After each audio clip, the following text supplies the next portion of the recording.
So magandang umaga, tanghali at gabi sa inyong lahat ng nakikinig ng audio record nito. Bible verse natin for today is 2 Corinthians chapter 5 verse 7.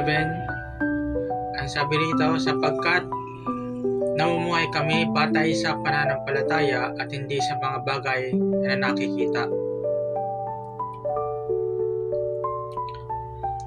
2 Corinthians chapter 5 verse 21.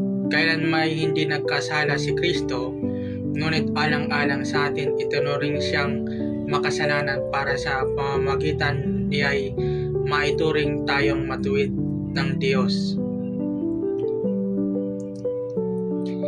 Ephesians 3 verse 16 to 19.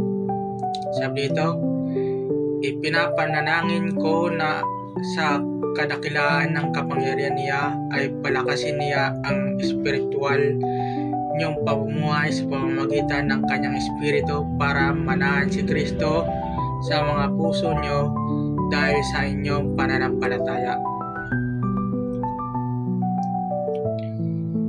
Ephesians 2 verse 8 to 9. Sapagkat dahil sa kagandahang loob ng Diyos kayo ay naligtas sa pamamagitan ng pananampalataya, at ito'y kaloob ng Diyos at hindi mula sa inyong sarili. Hindi ito bunga ng inyong mga gawa, kaya't walang may pagmamalaki ang sinuman. 1 Peter chapter 5 verse 5. At kayong lahat na mga mananampalataya, magpakumbaba kayo at maglingkod sa isa't isa, dahil sinasabi sa kasulatan, kinamumuhian ng Diyos ang mga mapagmataas, ngunit kinakaawaan niya ang mga mapagpakumbaba. So yun lamang po ang Bible verse natin for today. Maraming po salamat sa pakikinig.